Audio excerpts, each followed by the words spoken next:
¿Qué tal, señoras, señores? Vamos a continuar. Nos quedan 2 mesas redondas bastante interesantes. Vamos un poco retrasados, pero bueno, está siendo muy interesante, así que vamos a continuar. Contamos, como la verdad, un año más con Gonzalo Bernardos, que es un placer. Muchas gracias. Para mí también. Y con el doctor Juan Ramón Rayo, director del Instituto Juan de Mariana, ¿no? Lo que tenemos es por delante una mesa para hablar de la resurrección de la economía española. Una de las cosas, como hemos estado hablando antes de Estados Unidos, os quería dar simplemente, pues, si queríais dar así brevemente, tenemos por delante media hora para hablar de la economía española, pero ¿cuál es vuestra opinión de los 100 primeros días de Trump, para hilar la mesa anterior con esta? Gonzalo. Bueno, en primer lugar, desde la perspectiva de la economía española... El micro, no sé. Ah, que igual está apagado. ¿Ahora? ¿Se oye? Tienes que contar algo más. 1, 2, 3. ¿Ahora sí? Sí. Vale, perfecto. Desde la perspectiva de la economía española, el hecho de que Trump haya salido como presidente de Estados Unidos es una buena noticia. Y es una buena noticia por principalmente 2 razones. La primera razón es que Estados Unidos va a ejercer de motor económico.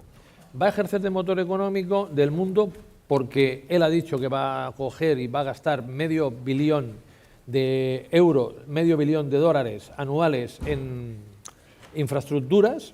También va a incrementar sustancialmente el gasto en defensa y, indiscutiblemente, este aspecto, unido a la rebaja del impuesto a sociedades, que va a incrementar la inversión, y unido a la rebaja del impuesto sobre la renta, que va a incrementar el gasto de las familias, va a hacer que Estados Unidos ejerza de motor económico del mundo.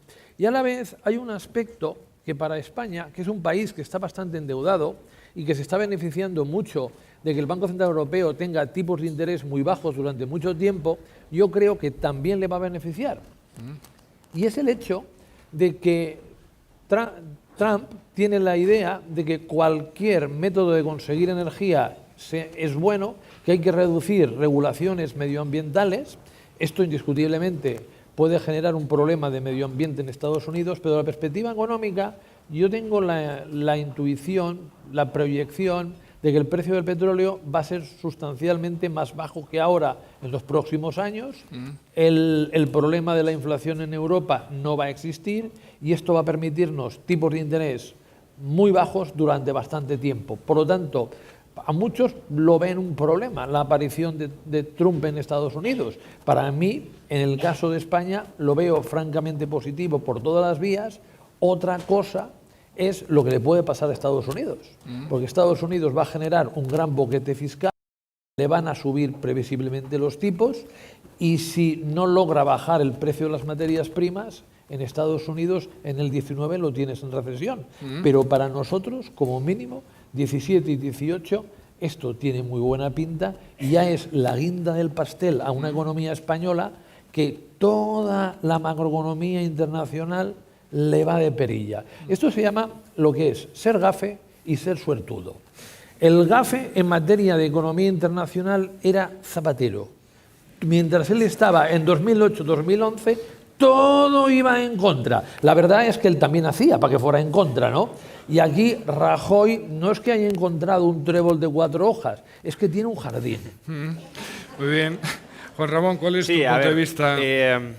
Trump podría haber sido un peligro y puede seguir siéndolo si ejecuta su agenda proteccionista, si ejecuta su agenda de restricción de la globalización, que es una de las banderas con las que llegó a la presidencia del país. Sin embargo, parece que de momento, más allá de algún anuncio que no termina de concretarse, no tiene grandes aspiraciones de cerrar a Estados Unidos al comercio internacional. De hecho, una de sus promesas más claras de campaña, que incluso estaba en el contrato de los 100 primeros días que firmó con los estadounidenses, era acusar a China de manipulador monetario, y es una promesa que ha incumplido abiertamente porque él mismo se desdijo en público diciendo que ahora China ya no era un manipulador monetario.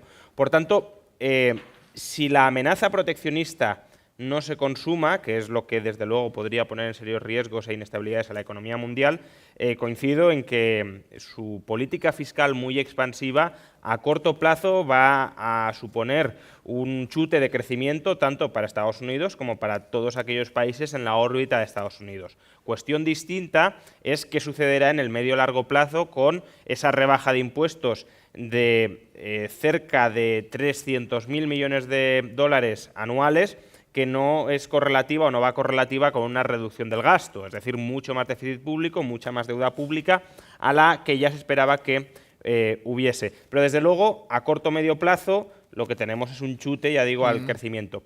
Pero creo que hay otra cuestión muy relacionada con la anterior, aunque no es exactamente la misma, donde Trump también puede ayudar, o al menos donde debería servirnos como ejemplo. Yo no soy en absoluto trumpista, desde luego políticamente no lo soy, y económicamente esa visión proteccionista que comentaba antes me aleja mucho de sus posiciones. Pero la rebaja de impuestos que ha aprobado es una rebaja verdaderamente revolucionaria.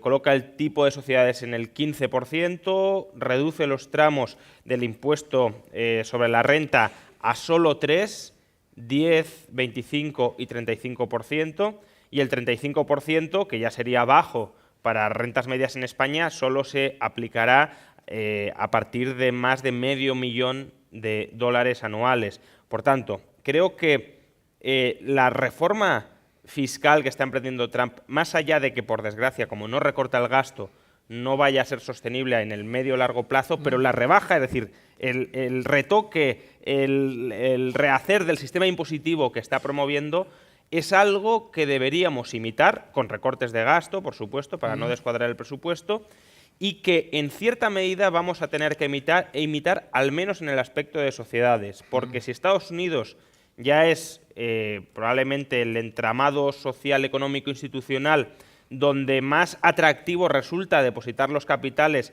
para su protección media en el largo plazo, si además pagan un tipo impositivo del 15%, vamos a tener muy difícil la atracción internacional de capital y de talento frente a Estados Unidos. Muy bien, Gonzalo, moviéndonos a España, hablabas antes del presidente Zapatero, cuando España iba bien. Ahora parece que los datos macroeconómicos, los datos de empleo son positivos. Te he oído en la televisión que, por ejemplo, la calidad del empleo que se crea en España no es óptimo.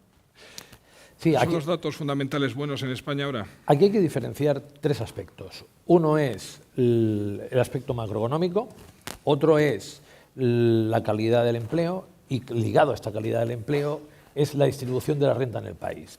Macroeconómicamente el país está como nunca. Miren, aquí hay una variable, y una variable que te indica principalmente cuál es el grado de sostenibilidad de la fase expansiva de la economía española. Esta se le llama déficit en la balanza por cuenta corriente y de capital. Popularmente lo podemos llamar como déficit superávit del país. Con Zapatero era aquello, por hacer una similitud con otro presidente, era aquello que tú estabas creciendo a más del 3,5 en el año 2007, y es decir, el enfermo que va a una visita al médico tenía una cara fenomenal, le hacías un análisis de sangre y todas las variables salían chutadas. Pues ¿por qué? Porque el país estaba viviendo muy por encima de las posibilidades, importando mucho más de lo que exportaba y con una gran dificultad para sostener ese nivel de vida. Por lo tanto, presumías que pasara lo que pasara en Estados Unidos, en España podía venir una recesión, mayor o menor, pero recesión como normalmente sucede en la mayoría de países. En la actualidad sucede todo lo contrario. El año pasado, si la memoria no me falla, este indicador estuvo en superávit, en el 2,2%. Nunca había sido tan elevado como ahora, sustentado básicamente en un incremento de las exportaciones muy importante. Cuando el año pasado nosotros somos el país de la Unión Europea, si la memoria no me falla, después del Reino Unido, porque devaluó mucho la libra, que más incrementa las exportaciones de bienes, y lo hace más incluso que Alemania, que Italia y, por supuesto, que Estados Unidos o que la China. Por lo tanto, esto quiere decir que el país, en parte gracias a las devaluaciones salariales que se han acometido, tiene una competitividad muy importante y tiene una forma de crecimiento que, si no cambia mucho la coyuntura económica internacional, le asegura 4 o 5 años de crecimiento entre el 2,5% y el 3,5%. Ahora bien, claro, si yo les tuviera que decir cuál es la principal amenaza que tiene este país, yo lo tengo claro. Yo vivo en Barcelona y soporto diariamente a Ada Colau. Entonces, a partir de ahí es prácticamente decir, oye, ¿qué va bien en Barcelona? Oye, ¿que va bien el turismo? No puede ser. Lo hemos de regular, es decir, cascar. Oye, ¿qué más va bien? Pues nos llegan muchos cruceros. No puede ser. Todo el mundo quiere cruceros, nosotros los dejamos. Claro, viendo cómo afecta al mundo de los negocios Barcelona, conozco menos Madrid, pero también veo que afecta. Lo que peor que le puede pasar a este país es una fuerza de extrema izquierda llega al poder. ¿Por qué puede llegar al poder? ¿Por qué vemos que en diferentes países hay populismos? Pues vemos que hay populismos porque, por ejemplo, el señor Obama cogió y dejó una tasa de paro a aproximadamente el 4,8% de la población activa, pero más del 70% del que había perdido el empleo durante la crisis y lo recuperó, sus salarios fueron mucho más bajos y estaban rebotados. Y solo que se rebotaran 5 estados, 4 del cinturón del óxido, pues generó, en este caso, un cambio desde demócrata a republicano. ¿Cuál es la posibilidad que tenía de ganar Marine Le Pen en Francia? Por otra vez, los desheredados de los últimos tiempos de la salida de la crisis. Y en España es fundamental que una vez que los beneficios empresariales, según la agencia tributaria, están aumentando a ritmos aproximados del 20%, suban los salarios. Hay un impedimento para subir los salarios y es una muy desigual capacidad en la negociación entre sindicatos y patronal, y esto es en gran parte en la reforma laboral. Una reforma laboral que posiblemente podía llegar a estar justificada en plena crisis, pero que en bonanza habría que coger y habría que volver a equiparar las condiciones de cada uno de ellos. Porque miren, ya sé que es la agencia tributaria y ya sé que es posible que algunos de los que estoy indicando no hayan trabajado durante el año, pero sí una parte del año. Entonces, claro, la agencia tributaria para el 2015 te dice que el 34,3% de la población cobraba el salario mínimo o menos. En 2015 era 655,2 euros. Que el 47% te cobraba igual a 972. Y tenemos un serio problema de calidad en el empleo. Y esto es un problema que a la economía española le puede afectar, uno, por la votación masiva a partidos como Podemos, y en segundo lugar, al hecho de que, claro, a todas las empresas les interesa tener un mercado interior potente, y un mercado interior relativamente potente solo se puede tener si la gente tiene poder adquisitivo, y ese poder adquisitivo significa con unos salarios mejores. Yo doy, y aquí acabo que me estoy enrollando demasiado, Miquel, va bien. Yo doy por sentado que el paro no va a ser un problema. Y les digo, miren, en España la tasa menor de paro que se ha tenido, si la memoria no me falla, es el 7,9%. Claro, esto es un problema del mercado laboral que hay que reformarlo indiscutiblemente. Ahora tenemos una tasa de paro del 18,8%. Con la dinámica de crecimiento de la economía española y con 400 en los peores años, 500.000 en los mejores años de los próximos 4, ustedes tendrán a finales del 2020 ya una tasa de paro de alrededor del 10% y es un paro preocupante del 2,5%. Entonces, lo importante y lo preocupante es que nos volvamos una estructura del país típica de América Latina, unos cuantos que les va muy bien y muchos que les va muy mal. Y para esto, el principal aspecto que le falta por hacer al gobierno del Partido Popular es coger e intentar mejorar los salarios y la distribución de la renta. ¿Qué opinas, Juan Ramón? Desde el punto de vista mejor las exportaciones, el PIB, está diciendo Gonzalo, 4 o 5 años de crecimiento por encima del 2,5, es lo que ha previsto el propio gobierno. Y por otro lado, más de la mitad de la población laboral con un salario de 1.000 euros. ¿Es sostenible? Sí, a ver, el dato de que el 47% de las personas que han obtenido una renta salarial cobran menos de 1.000 euros, que es el dato que proporciona la agencia tributaria, es un dato que hay que matizar, como comentaba Gonzalo, en el sentido de que no es gente, o no toda ella es gente que esté permanentemente trabajando. Es decir, en España hay más de 4 millones de parados y tenemos alrededor de 4 millones de trabajadores temporales. No es que los 4 millones de parados estén siempre parados y los 4 millones de trabajadores temporales estén siempre encadenando contratos temporales, sino que es un colectivo de 8 millones de personas que algunos meses está trabajando y algunos meses está en el paro. Entonces, claro, solo con que cobren una semana al año ya los anotamos como perceptores de una renta laboral. Eso no significa, por tanto, que los salarios del trabajador que está permanentemente trabajando en España estén por debajo de 1.000 euros todos ellos. Si miramos los contratos indefinidos, menos del 20% cobra menos de 1.000 euros. No estoy diciendo con eso que los trabajos en España o los salarios en España sean altos, pero tampoco son tan bajos como algunas estadísticas parecen indicar. Lo que sí indican estas estadísticas es que tenemos un problema muy grande con esos 8 millones de españoles que quieren trabajar y que o bien están en el paro o bien están en contratos muy, muy precarios, cuyo trabajo les va a durar pues, un par de meses, un par de semanas, a lo sumo.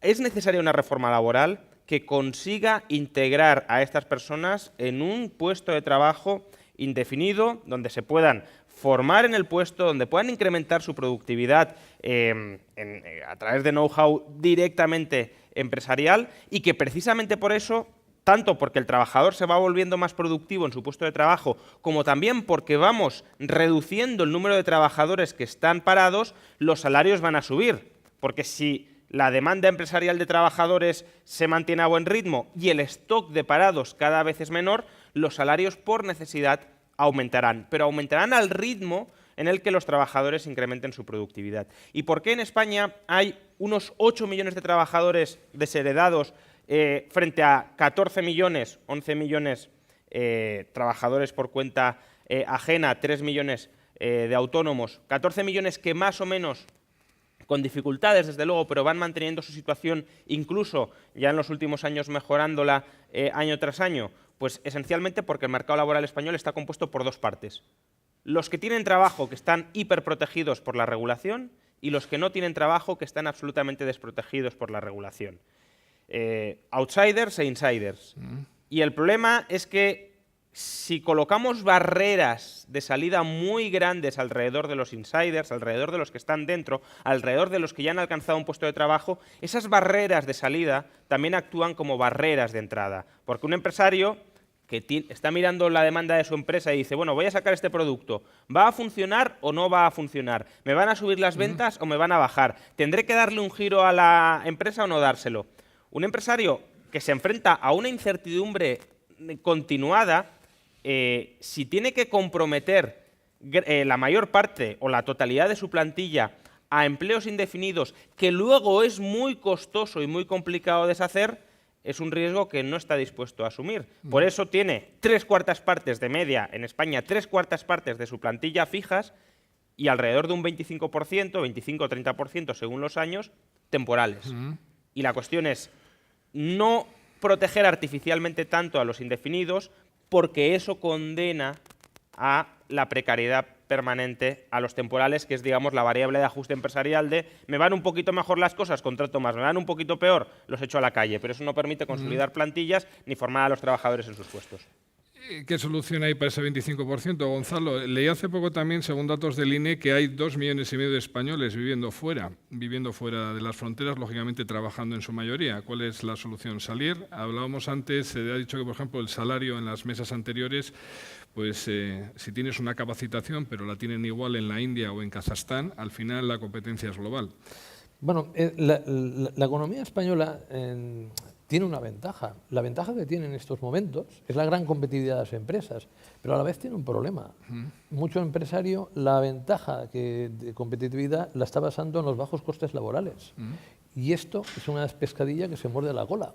Entonces, sería muy bueno, de una vez por todas, porque esta es la asignatura pendiente de la economía española, que dejáramos de intentar crecer vía creación de ocupación y empezáramos a pensar en crecer vía incremento de productividad.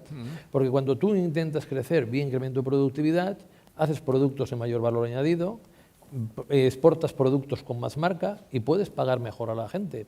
Y este es un cambio que España desaprovechó una gran oportunidad en el 2001. La situación de la economía española en el 94 era una economía española que tenía una tasa de paro del 24,6% y primero con Felipe González y Solbes y luego con Aznar Rato se consiguió bajar hasta el 10,5% en el 2001. Y en ese momento era el momento de cambiar de modelo.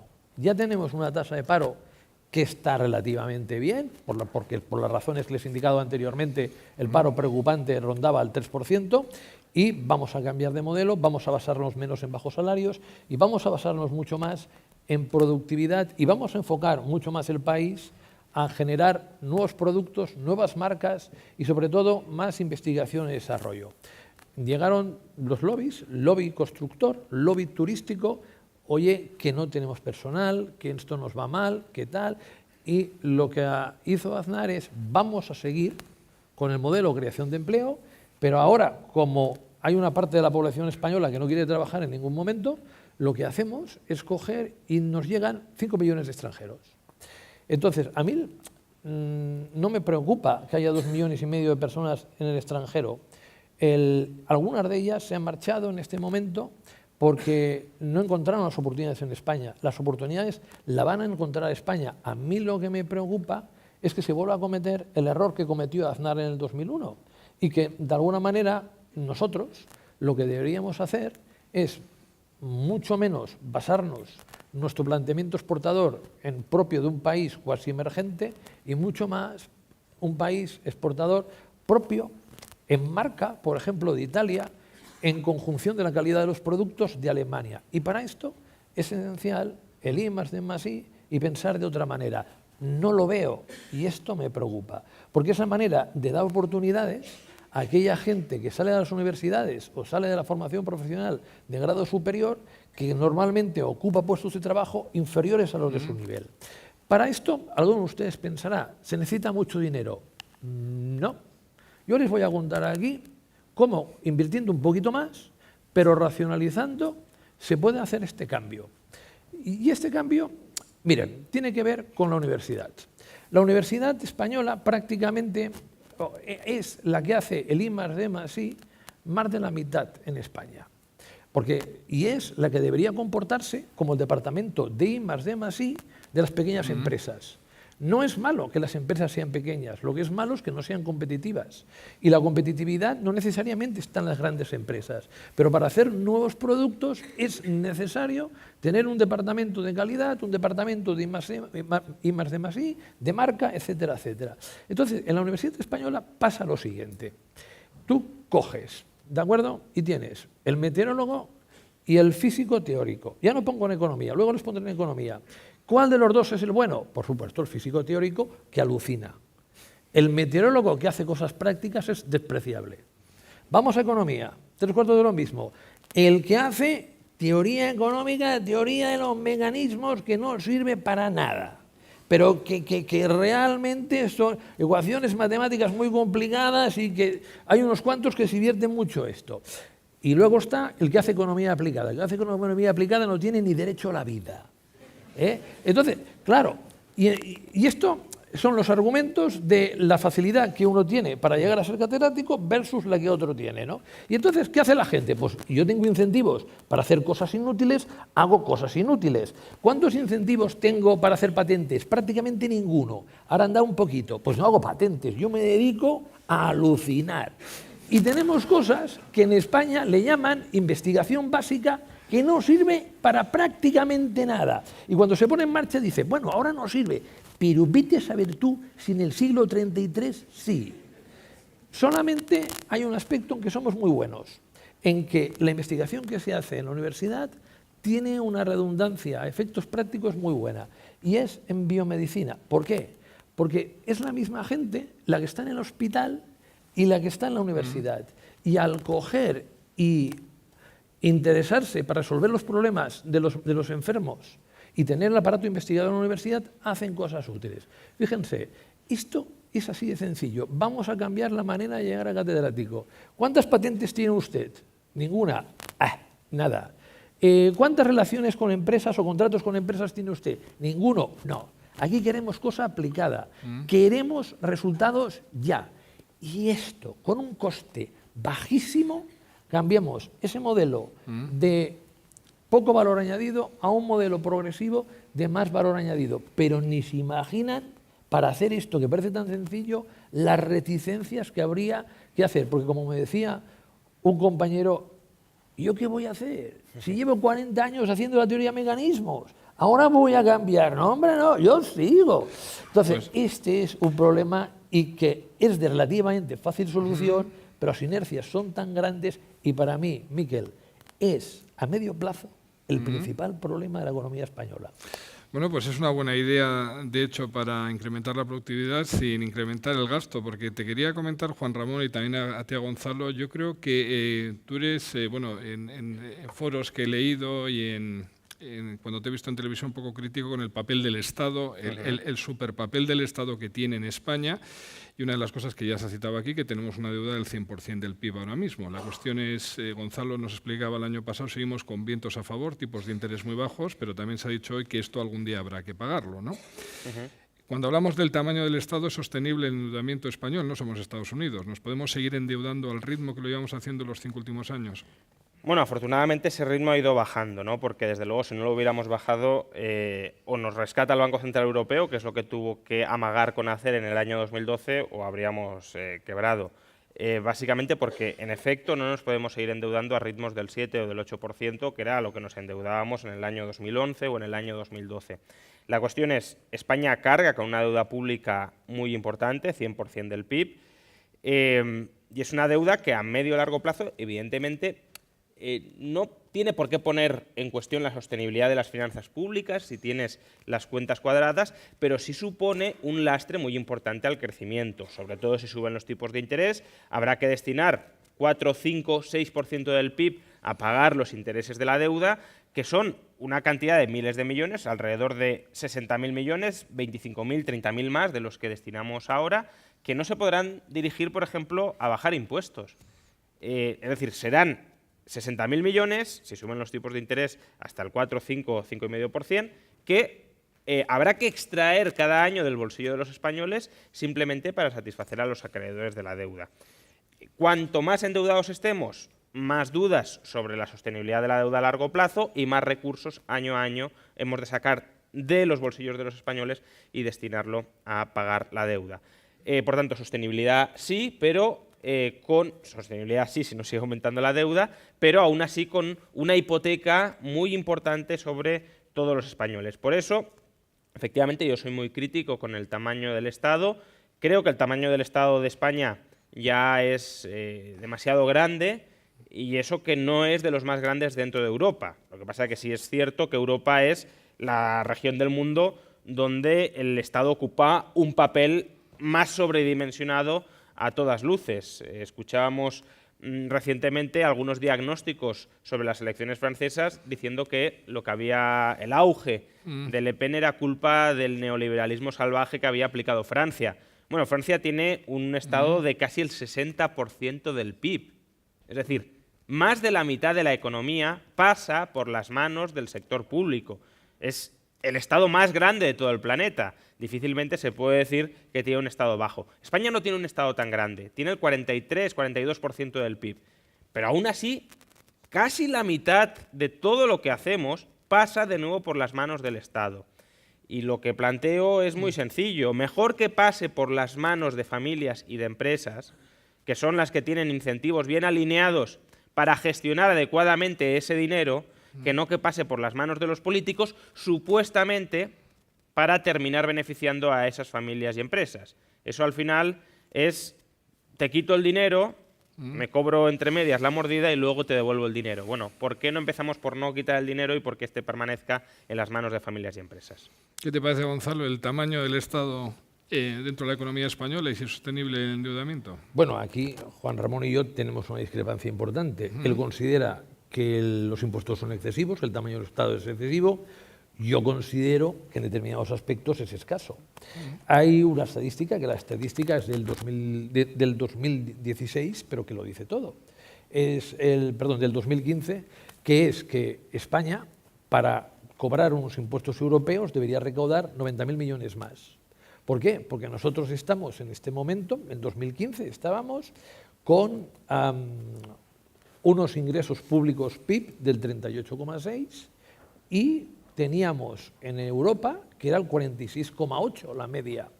Y entonces, a partir de aquí, nosotros teníamos el problema de que ingresábamos poco en relación a lo que ingresaba Europa. Y nosotros gastábamos más de lo que ingresábamos, pero gastábamos bastante menos que Europa. El problema eran los ingresos.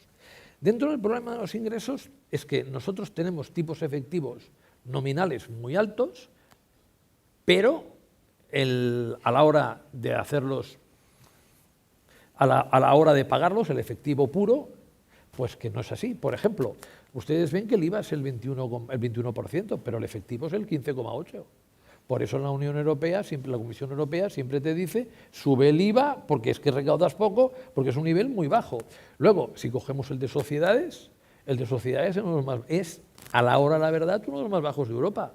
La recaudación que el año pasado hubiéramos tenido, si no hubiera habido el adelanto del impuesto de sociedades de las grandes empresas, se hubieran quedado 15.000, 16.000 millones de euros, cuando en 2007 era de 44.000 millones.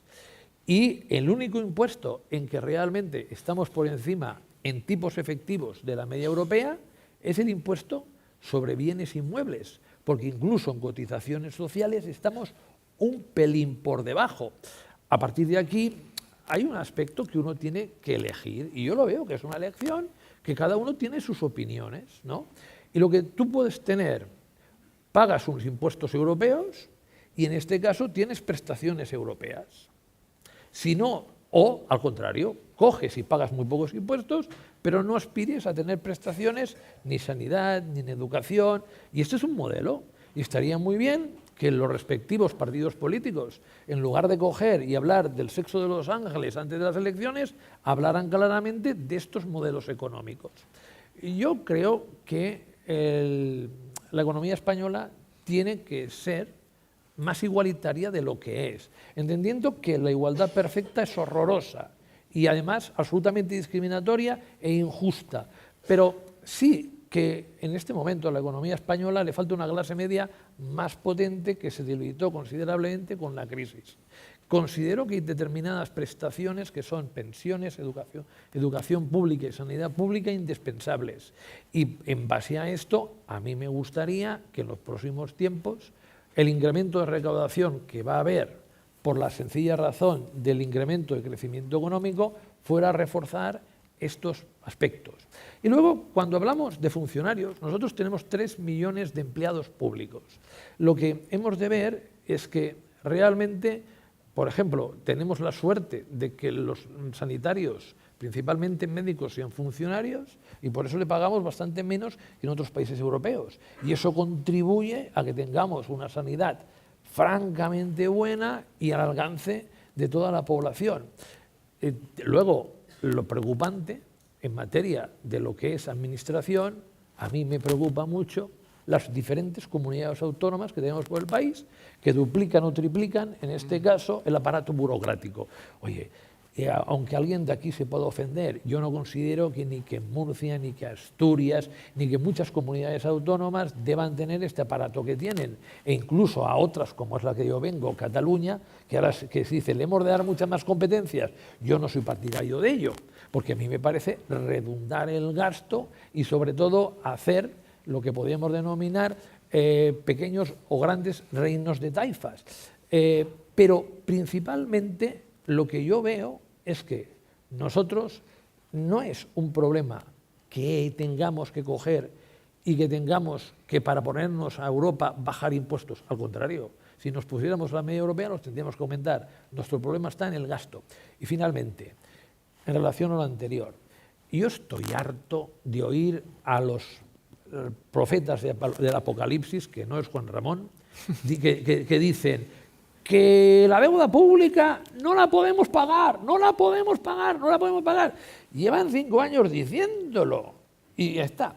Miren, datos sobre la deuda pública. Japón está en el 240% del PIB. Estados Unidos, si la memoria no me falla, debe rondar el 130.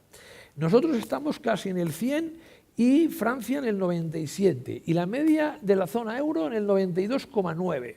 Bueno, no estamos tan desalineados, ¿eh? Y si aquí tuviéramos un gráfico de la deuda pública PIB, cuando las cosas van mal, sube. Cuando las cosas van bien, baja. Pero si incluso con Zapatero, que cada vez que intervenía daba una subvención, la deuda pública PIB bajó en el 2007 al 36,2. Entonces, en los próximos años, la deuda pública PIB va a bajar por las siguientes razones. Primero, va a haber cuasi equilibrio presupuestario. Segundo, va a existir crecimiento económico y va a existir inflación. Y por tanto, todo esto va a hacer aumentar la recaudación y progresivamente nos va a permitir reducir considerablemente la deuda pública. Miren, Gonzalo, yo perdón, muy rápido, en contra de lo que dicen el año 2025, pues ya estaremos con una deuda pública PIB del entre 75% y el 80%. Tranquilidad. No, sí, te digo, te voy a dar la palabra a los dos. Deciros, estamos en los últimos ya 5 minutos, aparte de lo que quieras complementar, que encantado. Y una de las cosas, cuando se habla, por ejemplo, os dejo también encima de la mesa, ¿no? Hay mucha gente en este foro que es exportador o trabaja en mercados internacionales. Yo, por ejemplo, veo que tú, por ejemplo, comparas mucho más que es lo que hace Corea, Corea del Sur, ¿no? Pensando en un país que estaba en suspensión de pagos hace 20 años y cómo está hoy en día a nivel de exportaciones y el tamaño del PIB, del Estado respecto al PIB, ¿no?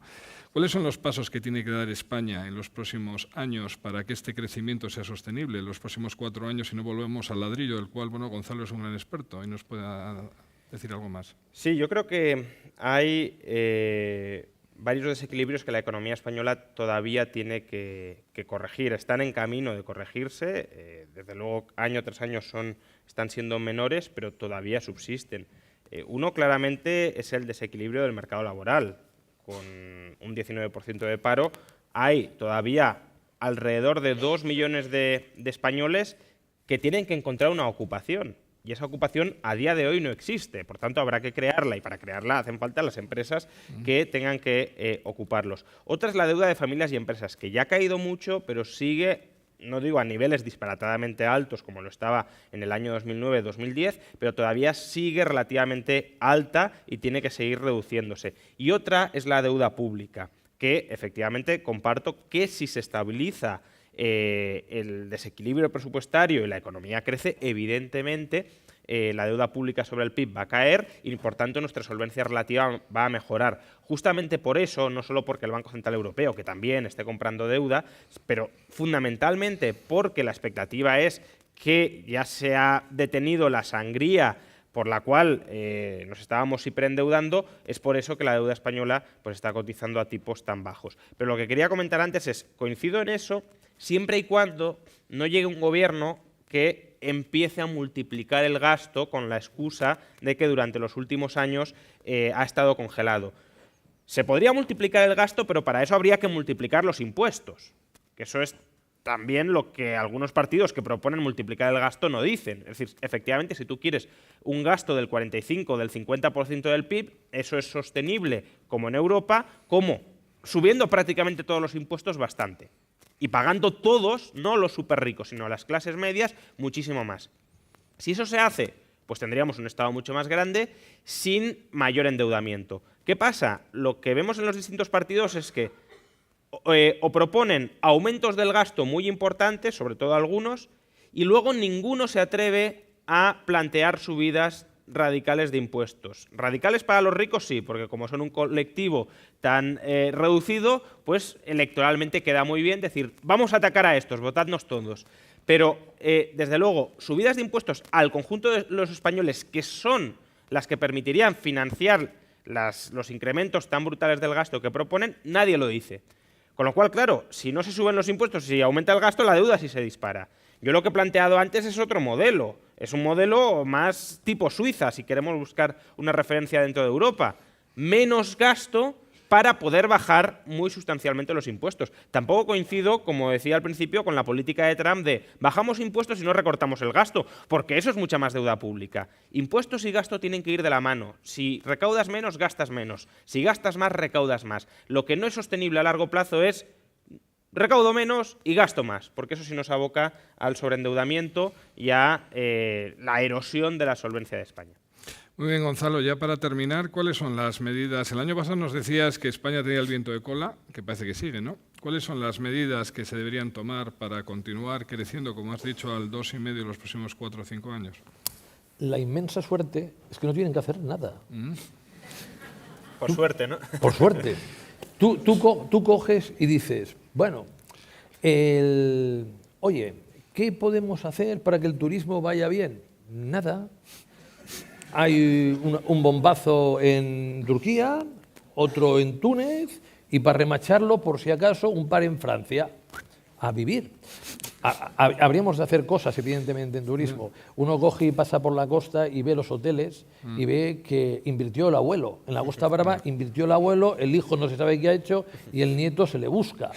Entonces, llegaría el momento de modernizarlos, invertir, intentar hacer, por ejemplo, mucho más turismo cultural y no solo de sol y playa, indiscutiblemente. Pero coges y a nivel, por ejemplo, de tipos de interés, es que todo te va bien. Dice, lo que faltaba, el Brexit que algunos ponen las manos en la cabeza, que nos afectará muchísimo. Indiscutiblemente puede afectar a algunas empresas que exporten al Reino Unido. Pero la ventaja de previsiblemente tener como mínimo un año, año y medio más tipos de interés muy bajos en un país extremadamente endeudado es fantástica. Porque, entre otras cosas, va a reactivar al sector inmobiliario de la construcción. Ojo, ustedes la mayoría son de Madrid. Madrid y Barcelona es una excepción. En Madrid denle los precios año y medio y se paran. Sobre todo desde lo que es Atocha hasta Plaza Castilla. Pero el resto del país vive en gran parte del sector de la construcción y gracias a estos tipos de interés bajos, de una situación absolutamente dramática que había muchísima gente parada porque el sector de la construcción por sí solo había perdido 1 millón de empleos, algunos se irán recuperando. Y matizo, yo no soy favorable a la burbuja inmobiliaria, como alguno me dice por Twitter. Yo soy favorable a que el sector de la construcción vuelva a aportar lo normal, no lo del 2004-2007, de ocupación, valor añadido y PIB. Pero si añades exportaciones, claro, miren, para las exportaciones y para el futuro de España, lo mejor no ha estado en Holanda, no ha estado en Francia, estará en Alemania. Yo para mí los califico el cáncer de Europa. Se llaman Merkel y Schäuble.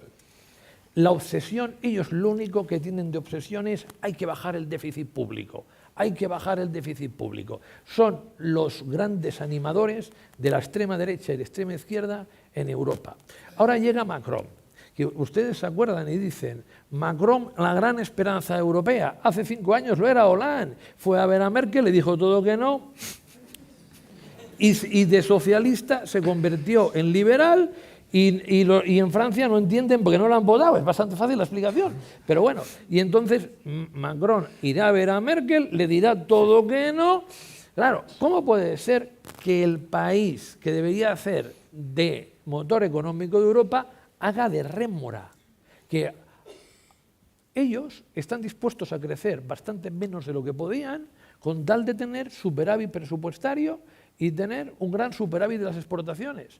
Claro, aquí tenemos un problema, porque realmente, en este caso, hace de cigarra europea Alemania. Y en una situación en la que Europa, a pesar de los tipos de interés al cero, a pesar de una situación de compra de deuda pública, este año, si las cosas van muy bien, crecerá el 2%, pues bueno, esto es un problema para nosotros, porque debemos más o menos las nuestras exportaciones ir al conjunto de la Unión Europea al 55%, un poquito más. Claro, si se creciera más en Europa, si Alemania hiciera motor económico, nos iría francamente aún mejor. Pero a nivel español, yo diría que es 2 cosas muy rápidas y muy fáciles. Tenemos. 1, preparar al país para crecer principalmente vía productividad y, por lo tanto, a través de marca, valor añadido y, sobre todo, exportaciones no coyunturales, sino estructurales, gracias a lo que hemos conseguido hasta ahora. Y segundo, volver a hacer crecer a la clase media y, sobre todo, poner énfasis en distribución de la renta. Que esto no quiere decir que necesariamente los presupuestos tengan que ser como el proyecto 2017, que es casi todo a gasto social, nada a infraestructuras o hay más de más sí. Hay que simultanearlo y combinarlo. Y antes de hacer otra bajada de impuestos, sobre todo volver a estructurar el que es estos 2 tipos de gasto de forma adecuada para que en España esa clase media que se perdió renazca, las empresas tengan un mercado interior mayor y a partir de aquí coger y tener unas bases sólidas para la coyuntura internacional, cuando no nos venga tanto de cara, podamos ir. Ahora, Gonzalo. acabo. ¿Qué quieren que les diga? Saben, yo más que nada estoy convencido que en esta vida lo principal es la suerte. Y tener ahí a Mariano Rajoy, que yo puedo ser más o menos partidario, lo que sí que reconozco es que es difícil encontrarse a alguien con tanta suerte. Si esto continúa, nos va a ir bien. Muy bien. Pues muchas gracias. Tus comentarios de Merkel creo que va a venir bien con el siguiente ponente y nos va a venir bien para ver qué piensa él. Pues muchas gracias. Os aconsejaría que siguieseis a estos 2 señores en sus blogs, que los tienen muy interesantes. Y un aplauso, por favor, para ellos.